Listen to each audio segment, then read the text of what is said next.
Bonjour, on continue donc notre deuxième chapitre de la protozoologie médicale et vétérinaire des ruminants. On clôture cette partie sur les hémoparasitoses avec les trypanosomoses. Les trypanosomoses sont un ensemble de maladies causées par plusieurs espèces du genre Trypanosoma, essentiellement transmises de manière cyclique par les mouches du genre Glossina, qui sont les mouches tsetse. Mais ils peuvent aussi être mécaniquement transmis par d'autres espèces comme les stomox et les tabanidés. La trypanosomiase existe au sud du Maroc et y est transmise par les tabanidés.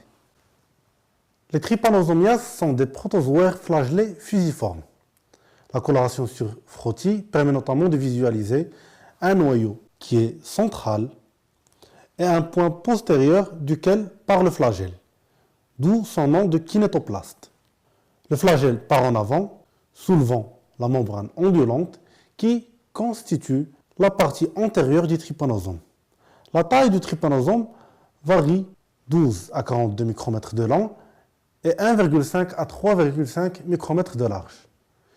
Ils prolifèrent dans le sang, dans les ganglions, dans le liquide céphalorachidien. Et ils sont très mobiles à l'état frais. Pour ce qui est du cycle des trypanosomiases, ils débutent par l'ingestion des trypomastigotes par la mouche pendant un repas sanguin. Ces derniers passent dans l'intestin du vecteur. Après transformation en épimastigote, le parasite migre vers les glandes salivaires. Les épimastigotes se transforment en une forme trypomastigote métacyclique qui est alors la forme infectante. Après un autre repas sanguin, les trypomastigotes métacycliques passent dans le sang. Ce site est appelé chancre d'inoculation. Les trypomastigotes métacycliques circulent ensuite dans le sang et les ganglions. Après infection des macrophages, ces trypomastigotes prennent des formes longues et courtes qui circulent dans l'appareil lymphatico-systémique. À ce stade, ils sont pris dans un autre repas sanguin par une mouche pour redémarrer le cycle. Chez les bovins, on énumère les agents du Nagana, qui est aussi appelée la maladie du sommeil chez les bétails, et qui est la principale trypanosomiase chez les ruminants. Les espèces incriminées sont Trypanosoma brucei, Trypanosoma congolense et Trypanosoma vivax. Ces derniers causent une symptomatologie sur deux phases, avec une phase d'œdème et d'anémie et une phase nerveuse. On en reparlera notamment dans les prochaines diapos. Il existe aussi une autre espèce qui est Trypanosoma theileri, qui est un parasite banal du sang des bovins européens. Le protozoaire est transmis principalement par les taons, chez lesquels les formes infestantes, les métatrypanosomes, évoluent dans le rectum. La transmission se fait par contamination, car les formes infestantes sont déposées sur les téguments avec les matières fécales du vecteur au moment où celui-ci prend son repas sanguin.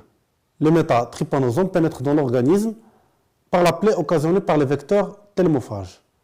D'autres vecteurs comme les stomox, les taons et les simili interviennent dans la transmission mécanique de ce parasite banal du sang des bovins européens. Donc, on va traiter maintenant le Nagana, qui est la principale trypanosomose chez les bovins.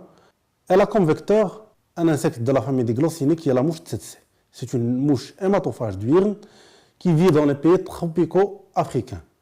Cette mouche est de grande taille par rapport à la mouche domestique et elle se présente avec une couleur qui est gris sombre à brun clair, sans reflet métallique.